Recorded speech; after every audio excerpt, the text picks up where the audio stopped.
Monsieur Ba, Oui. Je voudrais, avec vous, relire un peu les pages d'atrocités, de bavures que les uns et les autres ont commises pendant leur règne. Parce que nos confrères de la défense ont voulu vous amener à dire qu'ils ont été utiles à un moment donné pour vous, qu'ils vous ont rendu service. Ils sont allés jusqu'à vouloir vous demander de décerner des satisfecits pour leurs clients. Pendant ce temps, nous, avocats des parties civiles, des victimes, nous savons que les blessures sont profondes, sont payantes, sont piantes. Monsieur Ba, oui. Avant de parler de tout cela, de lire en filigrane ces pages d'atrocité, acceptez de me rappeler ce que vous avez subi à la veille de la prise du pouvoir par le CNDD. Je pense vous avoir entendu dire que votre domicile a été visité par des hommes en uniforme et que votre véhicule a même été récupéré par la force, n'est-ce pas? C'est affirmatif. Très bien. Ça alourdit davantage le bilan des pillages dans le cadre des préparatifs de la prise du pouvoir par le CNDD. Parce que je vous informe qu'il y avait eu beaucoup de pillages auparavant. Des hommes forts du pouvoir de Lansana Conté, à l'époque, paix à son âme, des colonels, des généraux, ils ont été anéantis, leurs biens retirés, pillés. Donc, le pillage de votre domicile s'ajoute à ce bilan. Très bien. Monsieur Ba, je voudrais vous dire merci pour le combat que vous menez avec vos pairs. Pour l'installation ou la concrétisation de la démocratie, pour l'alternance politique et démocratique dans ce pays. Je voudrais vous dire grand merci. Monsieur Ba, quand un citoyen guinéen, fut-il et militaire, se lève le matin avec des armes, avec ses amis, et s'empare du pouvoir du peuple, et les jours qui suivent cette prise du pouvoir, il nomme à tous les postes civils et militaires. Il renvoie quelques généraux à la retraite. Il devient le chef de l'État. Est-ce qu'en ce moment, il ne devient pas le père de la nation? Même si c'est un père adoptif, en attendant le véritable père démocratiquement élu. Il devient le père, non? En principe. Très bien. Est-ce que le capitaine Moussa Dadis Camara n'a pas été le père de la Guinée à un moment donné? Son arrivée au pouvoir a été saluée par l'immense majorité de la population. Très bien. Surtout qu'il est passé par l'axe de la démocratie, tout le monde l'a applaudi, il y a une adhésion populaire. Vous souvenez-vous des promesses qu'il avait tenues à l'époque, M. Ba? Quelques-unes, oui. Oui, allez-y, rappelez-nous quelques promesses. C'est la nécessité de gérer une transition qui devra permettre le retour à l'ordre constitutionnel et que ni lui ni les membres du CNDD ne seront candidats. Et je pense même qu'ils avaient déjà fixé la date, la période dévolue à cette transition. Très bien. Ma mémoire est bonne. Et là, tout le monde l'a applaudi. Tout le monde l'a applaudi. Même à l'extérieur, il a été applaudi, n'est-ce pas? Oui. Mais est-ce que les jours qui ont suivi, le temps qui ont suivi, est-ce qu'il a mis en exergue cette promesse? Est-ce qu'il a tenté de matérialiser cette promesse, de concrétiser cette promesse? Le groupe international de contact a eu toutes les difficultés et les forces vivent la même chose pour faire avancer le processus de construction de cette transition. Je voudrais savoir si vous pouvez convenir avec moi qu'au lieu de chercher à réaliser, à matérialiser ces promesses, il a fait en sorte que la junte militaire est devenue infréquentable, n'est-ce pas? Parce que nous avions assisté à l'humiliation de quelques représentants des institutions internationales en Guinée, des magistrats, même des procureurs ont été arrêtés. La justice était devenue au camp militaire là-bas. Des hommes habitués à manipuler des armes, c'est eux qui rendaient les décisions. Donc la junte était devenue infréquentable, n'est-ce pas? Certains l'ont fréquenté. Très bien. Quelques-uns l'ont fréquenté, ceux qui voulaient profiter avec la junte l'ont fréquenté. Bien. Vous, homme politique, M. Ba, entre ceux-là qui se sont accaparés quelque chose qui ne les appartient pas, et vous qui ne rêvez que d'une alternance politique et démocratique, qui de vous avez le droit de demander un rassemblement de la société civile, du peuple de Guinée, pour dire non, nous rêvons à la démocratie, à une alternance démocratique? Ce n'est pas vous? Bon, vous savez, comme je l'ai dit, l'histoire est tragique. Et puis, la situation des régimes qui ont géré le pays a été telle que des fois, l'arrivée de militaires au pouvoir est considérée comme un grand ouf de soulagement par la population. Et c'est une réalité et cela leur confère une certaine forme de légitimité pour agir pour le compte du pays tout entier.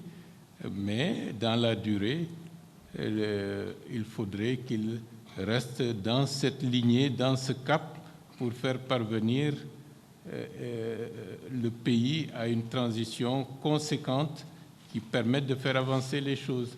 Si tel n'est pas le cas, alors c'est déplorable, mais ce n'est pas pour autant qu'il faut considérer qu'il n'y a pas une certaine forme de légitimité relative qu'en cas de nécessité, que la souveraineté du peuple n'ayant pas pu être institutionnellement réalisée, qu'il y ait d'autres mouvements ou d'autres moyens de changer la donne. Très bien. Est-ce que le rassemblement auquel vous avez appelé, le meeting que vous avez tenu, n'allait pas dans le sens d'une alternance démocratique en Guinée? Le meeting du 28 septembre 2009, où ce rassemblement n'avait comme objectif que de dire au CNDD, écoutez le peuple de Guinée, voyez tout ce monde qui ne veut plus d'une dictature, mais qui veut la démocratie. Écoutez ce peuple et allez dans le sens de cette volonté populaire qui s'exprime à travers la grande masse de citoyens qui se sont mobilisés ce jour-là. C'était la seule chose. Et ce n'était pas un crime, au contraire, c'était un acte constructif pour les amener à se remettre dans le droit chemin. Bien. Monsieur Ba, dites-nous, par quel moyen est-ce que le CNDD, à l'époque, vous avez adressé une correspondance ou bien vous avez invité à une rencontre pour vous notifier, pour vous signifier sa volonté de ne pas respecter ses promesses, de rester éternellement au pouvoir, de se cramponner au pouvoir? Et ou bien comment vous avez su le changement de ce terrain? Il y a eu des séries d'ambiguïtés, oui, qui ont terni et qui ont détérioré la confiance initiale. Et au fur et à mesure que le temps avançait, il était inexorable qu'il fallait nécessairement montrer que la légitimité était du côté des forces vives nationales. Bien. Parce que nous nous rappelons que par rapport à la rencontre qu'il a eue avec les ambassadeurs ici, l'ambassadeur de l'Allemagne a osé lui demander, lui poser la question de savoir s'il va se présenter. Et c'était la seule question-là suffisait pour jeter la pomme de discordance entre eux. Donc il ne voulait pas du tout qu'on lui parle de cette élection. Par rapport à sa candidature, non. C'est une réalité et j'en profite pour rendre hommage à cet ambassadeur d'Allemagne qui a été un grand ami de la Guinée et qui le reste jusqu'à présent. Très bien. Monsieur Ba, est-ce que vous aviez entendu, comme beaucoup d'autres Guinéens, parler de ce mouvement Dadis doit rester? Oui, c'est le premier mouvement qui a été visible, et ça a amené des contre-mouvements. Dadis doit partir, Dadis doit quitter, et c'est dans cette ambiance que les choses ont évolué. Très bien. Saviez-vous qu'il y avait des personnes prêtes à tout prix à sillonner l'intérieur, à faire la campagne, à débloquer des fonds pour soutenir ce mouvement-là? Bien entendu, puisque c'était devenu même la ligne officielle de tous les membres ou de presque l'écrasante majorité des membres du CNDD d'aller dans cette direction. Très bien. Monsieur Ba, est-ce que vous pouvez convenir avec moi que si, jusqu'à présent, c'était le CNDD qui est toujours là, depuis la prise du pouvoir par le CNDD jusqu'à maintenant là, si c'est le même CNDD, aujourd'hui, tous les leaders politiques se retrouveraient en exil ou bien en prison parce que vous étiez indiqué comme responsable du carnage qui est arrivé au stade du 28 septembre dans un rapport de la Commission nationale. Est-ce que vous pouvez convenir avec moi? Personne ne peut envisager que se serait-il passé s'il n'y a pas eu des événements qui ont fait que le cours politique de la Guinée ait changé pour permettre de se remettre dans le droit fil de l'organisation d'élections démocratiques pour sortir de cette impasse. Très bien. D'accord. Est-ce que, M. Ba, vous pouvez convenir avec moi que les événements du 28 septembre peuvent être rangés dans la conservation du pouvoir, dans leur élan de conserver à tout prix le pouvoir? Sinon, il n'y aurait jamais eu les événements du 28 septembre. Est-ce qu'on peut être d'accord sur ce point? Ça peut être discutable. Ça peut être discutable. Parce que c'est mon analyse personnelle. Hein. Je me dis que le seul objectif qu'ils visaient, c'est de ne pas qu'il y ait le 28 septembre, ce n'est pas qu'il y ait le rassemblement, le meeting. Je sais qu'eux, ils voulaient. Alors, en exécutant, en atteignant cet objectif-là, il fallait mater, comme ils l'ont déjà dit. C'est possible. Très bien. Bien, M. Ba, quand vous avez rencontré le colonel Tchegouro en allant au stade, vous avez discuté, échangé avec lui. Il y a des vidéos de cette rencontre qui circulent. Hein?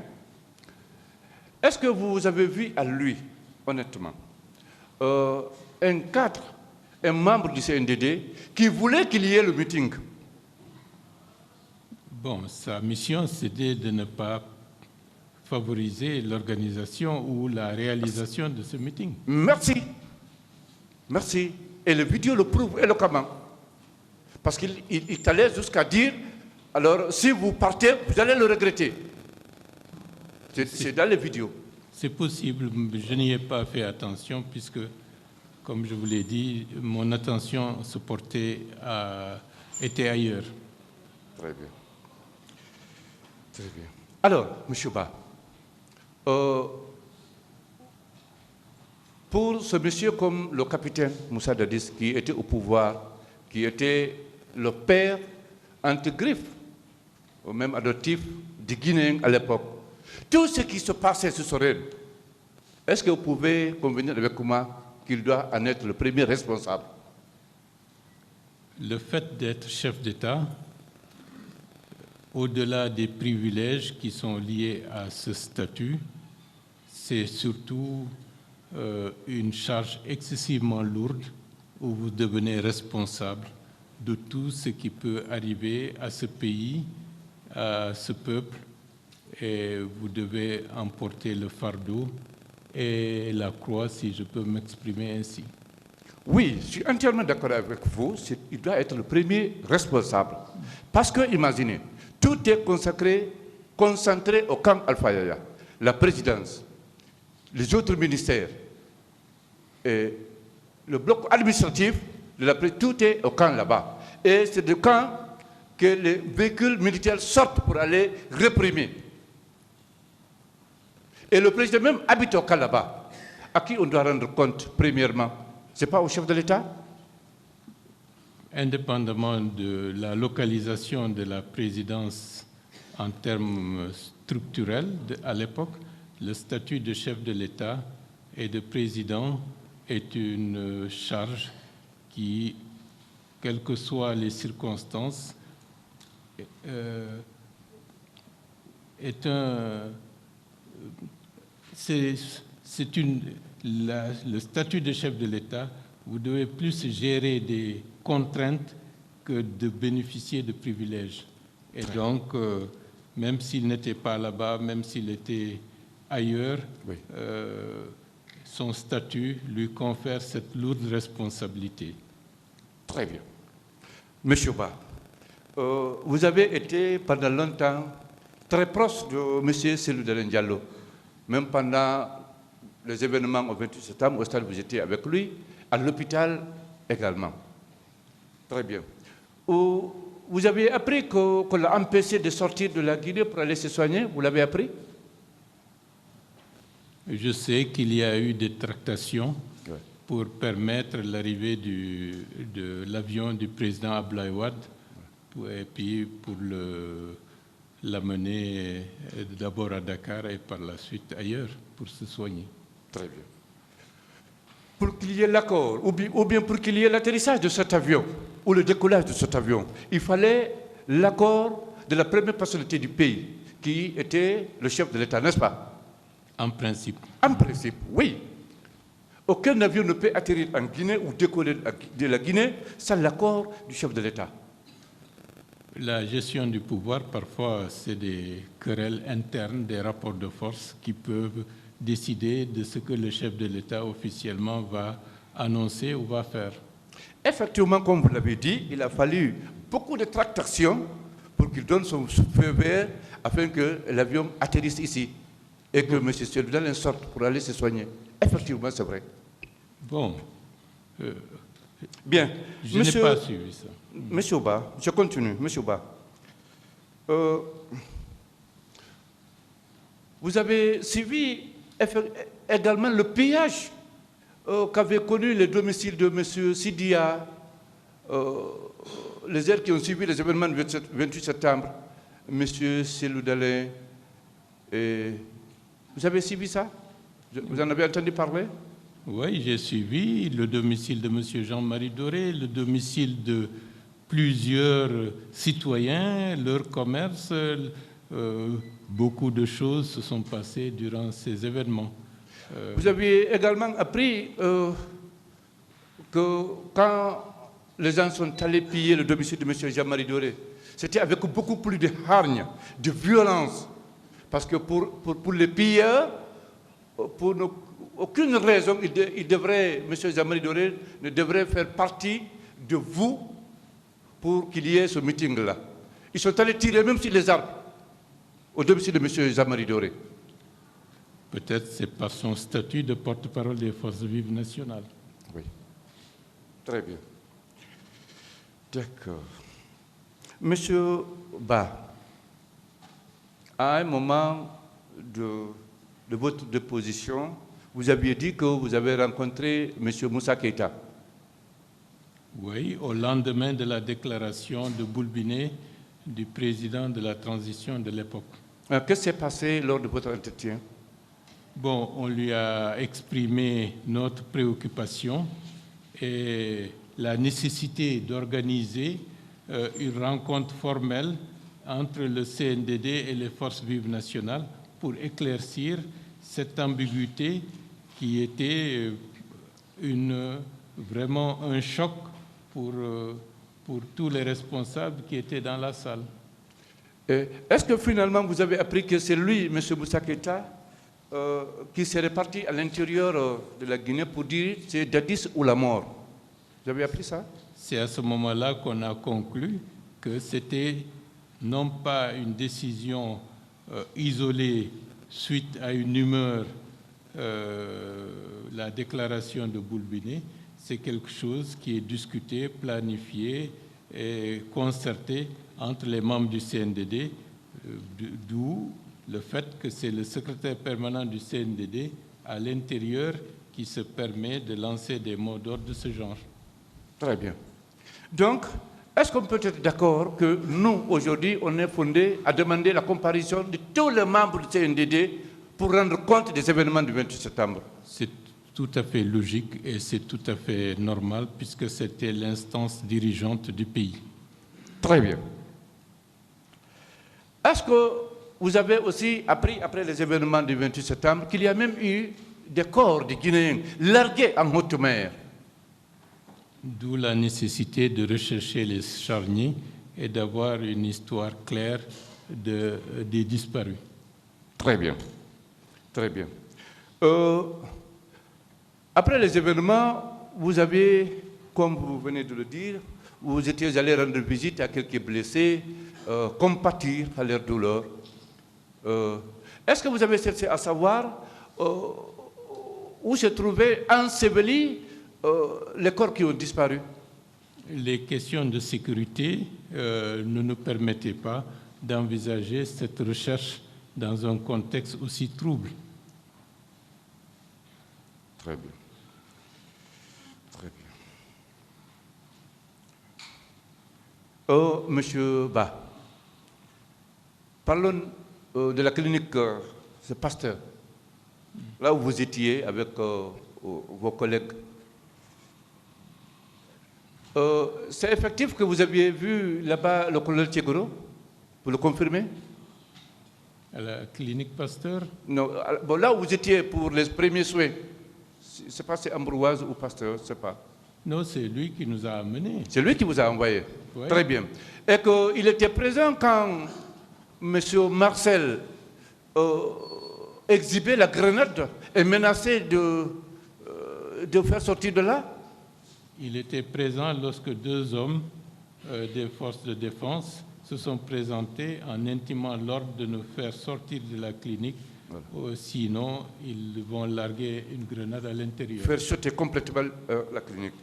Et vous saviez quand même qu'à l'époque, le colonel était un ministre d'État et membre influent du CNDD? C'est ce qui m'a étonné à ce moment-là, du fait que c'était flagrant que le colonel Tchegoro n'avait aucune autorité sur ces deux agents. Est un ministre d'État, membre influent du CNDD. Parce que je me dis que même s'il y avait d'autres militaires là-bas, mais il avait, lui, une qualité supérieure. Voilà. Est un ministre quand même d'État. Et également au stade du 28 septembre, il était là aussi présent. Vous le confirmez? Oui. Voilà. Et les atrocités ont commencé à sa présence. Il était là avec ses hommes, ministre d'État de la République. Lorsqu'il est rentré dans le stade, les atrocités avaient déjà commencé. Voilà. Et donc... Est-ce que vous l'avez vu empêcher la commission de ces atrocités ou tenter d'empêcher? Pour l'écrasante majorité des gens qui étaient là-bas, qui étaient en détresse, ce n'est pas le cas. Voilà. Sauf pour nous. Sauf pour M. Diallo Sellou et moi-même. Voilà. Voilà. Et là, on considérait M. Sedelin comme étant mort déjà? Non. Il vivait. D'accord. Et le colonel était à côté? Expliquez ce que vous voulez dire. Non, je veux dire que quand M. Sellou s'est retrouvé par terre, vous n'avez pas voulu le laisser seul là, n'est-ce pas? Vous étiez à côté, n'est-ce pas? Non. Acceptez de revenir un peu sur ça, ce passage. Il s'est évanoui au niveau de la pelouse. Oui. Au moment où le commandant Toumba a mené les autres. Oui. Tenter de les sauver, chercher à les sauver. Non, oui. Amener les autres. Oui. Le fait que M. Sellou Dalin était à terre m'ont amené à ne pas l'abandonner sur place. Donc je suis resté. Voilà. J'ai demandé à un de nos militants, Ablaye III, alors que le commandant Toumba était déjà parti, de m'aider à ce qu'on le sorte d'ici. On l'a porté, on était poursuivis par des gens qui nous tabassaient avec des barres de bois, etc., jusqu'au niveau de la grande cour à l'intérieur du stade. Parce qu'il y a le stade proprement dit, en dehors, on est toujours dans le périmètre du stade du 28 septembre. C'est à ce niveau-là, on était toujours, comme je l'ai dit tout à l'heure, poursuivis par des gens qui nous donnaient des coups. J'ai aperçu le colonel Thiebro qui rentrait et qui marchait tranquillement à l'intérieur de cette cour. Je l'ai ailé et comme il m'a vu, il m'a reconnu, il s'est approché vers nous. Sa présence a empêché les agresseurs de poursuivre leurs besognes et il nous a pris en charge. Très bien. Il a fait demander à ce qu'une autre personne qui était un peu loin de là, que je crois reconnaître comme étant un élément de garde-corps de M. Sidé Touré, de venir nous donner un coup de main pour transporter El Selou. Et c'est comme ça, en marchant, qu'on est sorti du stade, qu'on s'est dirigé vers la Jeep où il nous a amenés en direction de la clinique Ambroise Paré. Bien. Après les événements du 28 septembre, le capitaine Moussa Dadis a tenu une rencontre avec d'autres personnes, rencontre au cours de laquelle il a responsabilisé vous, les leaders, de vouloir faire en sorte que ce qui s'est passé au Madagascar se répète ici en Guinée et que ça occasionne son départ. Qu'en pensez-vous? Il s'est trompé. Il s'est trompé. D'accord. Est-ce que pendant que vous étiez au stade, l'arrivée du colonel Pivi vous a trouvé là-bas? Et je n'ai pas vu le colonel. Avec ses hommes? Moi, je ne l'ai pas vu et je n'étais pas certainement là-bas au cas où il s'avérerait qu'il était là-bas. Merci, M. Ba, de la clarté de vos réponses. Mais malgré cela, et toujours sur le plan judiciaire, le président Dadis a quand même mis en place 2 commissions d'enquête. 2 commissions d'enquête, lesquelles résultaient d'une médiation qui avait été amorcée par le président Blaise Compaoré.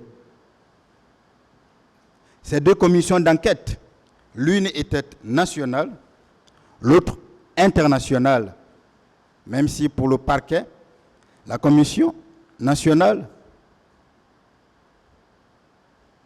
d'enquête indépendante n'est rien pour lui.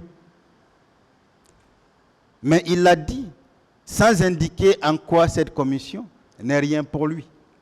Mais nous prendrons 2 heures de temps pour uniquement démonter la prétendue commission d'enquête internationale ou le prétendu rapport de la commission d'enquête internationale établi en méconnaissance totale de l'histoire de la Guinée, en méconnaissance totale de la société de la Guinée, en méconnaissance totale même des informations scientifiques données dans le recensement dans les cas de démographie dans notre pays. Une commission établie en un laps de temps par des personnes qui n'ont fait que 7 jours en Guinée et qui ont travaillé 5 jours. Et c'est le sésame de ce parquet. C'est le sésame de ce parquet. Alors,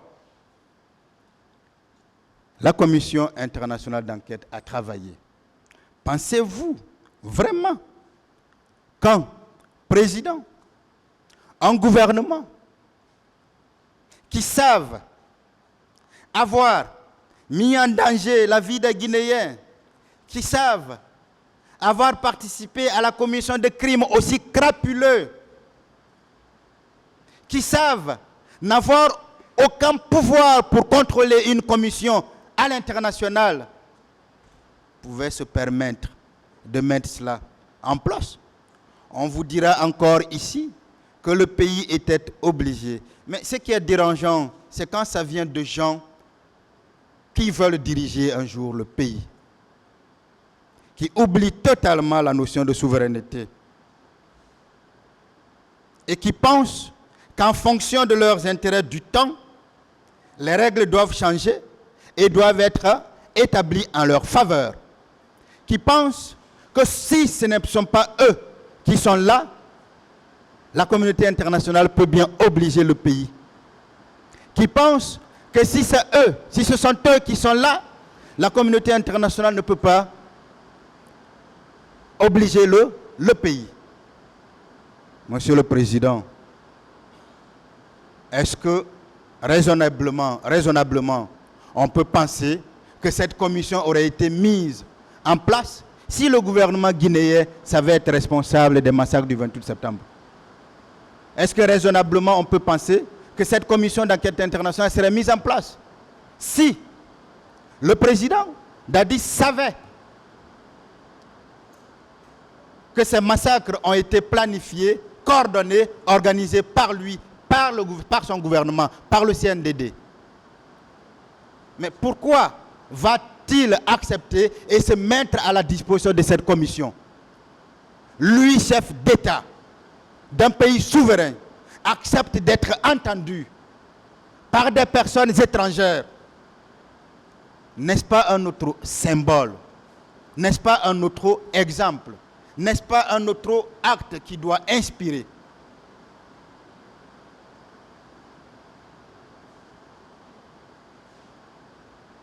Mais lorsque ceux-là même qui ont déjà dirigé la Guinée ou qui veulent diriger encore la Guinée viennent vous dire que notre souveraineté ne veut rien dire, viennent vous dire que non, ils savaient avoir commis ces faits, mais ils étaient obligés de nous donner les moyens pour les coincer.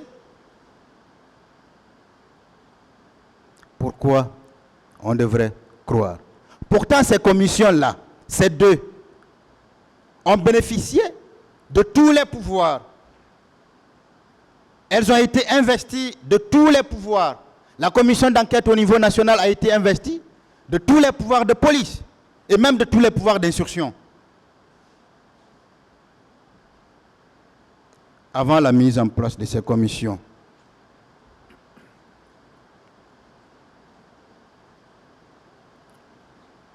le président, il a dit ici, était dans les dispositions de demander que des mesures soient prises contre ceux qui étaient allés au stade. Il était dans ces dispositions-là.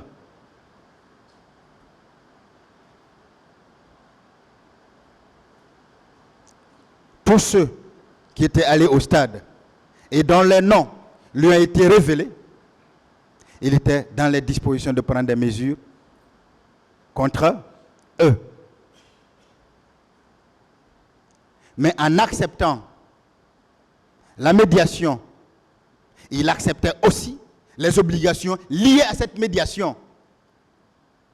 Parce que la première médiation qui a réuni Blaise, le médiateur, Blaise Compaoré, le CNDD et les partis politiques, avait été claire. Suspendre l'interpellation tant dans les camps civils que dans le camp militaire. Pourquoi le président Dadi devrait violer les engagements pris et signés par le CNDD? Pourquoi lui, le premier responsable, ne devrait pas respecter ces engagements-là?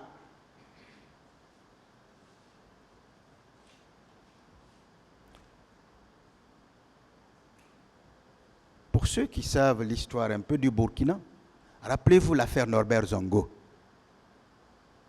l'affaire Norbert Zongo, a fini par des compromissions. Au départ, et le procureur qui avait le dossier à l'époque avait été suspendu, je vais même dire écarté. J'ai eu la chance d'être avocat de cet ancien procureur, ancien diplomate et ancien garde des Sceaux de son pays. Celui qui était le juge d'instruction en charge de cette affaire avait été également écarté. J'ai eu la chance de le connaître personnellement, puisque cet ancien procureur devenu ministre l'a appelé pour être procureur général. La gestion d'un État est plus compliquée, est plus complexe qu'on peut le penser. Quand on est civil et assis derrière nos bureaux, les choses sont souvent plus simples.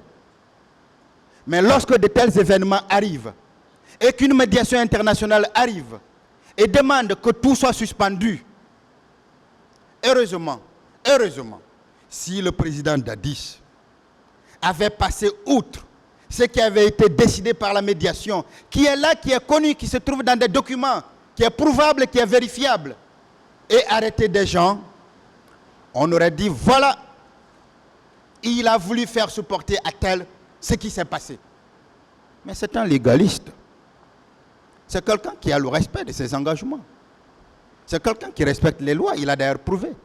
C'est quelqu'un qui respecte les accords. Les accords interdisant toute interpellation, il ne pouvait pas interpeller quelqu'un. Il ne pouvait pas interpeller quelqu'un. Est-ce qu'on peut bien lui reprocher cela? Monsieur le Président, messieurs les assesseurs, vous comprendrez que, encore une fois, sur ce plan-là, et seulement sur ce plan-là, puisque je parle de cela, on ne peut faire de reproches au président Dadis. Il a mis en place les deux commissions pour que lumière soit faite sur les événements du 28 septembre. Et avant même que les deux commissions ne présentent leurs résultats, il avait déjà fait l'objet de tentatives d'assassinat. Donc les résultats ont été pris en dehors de lui. Quelle influence pouvait-il exercer contre les auteurs de ces deux commissions? De toutes les façons, s'agissant de la commission d'enquête internationale, ce ne serait pas possible. Et il le savait. S'agissant de la commission d'enquête nationale, il n'était pas là. Il avait déjà fait l'objet de tentatives d'assassinat. Il était dans un premier temps au Maroc, avant d'être exilé à Ouagadougou, où il effectuait sa convalescence, où il ne gérait pas. Est-ce qu'il pouvait rester à Ouagadougou? Est-ce qu'il pouvait rester dans ce pays-là, influencer chaque membre de cette commission? Ce n'est pas possible, Monsieur le Président.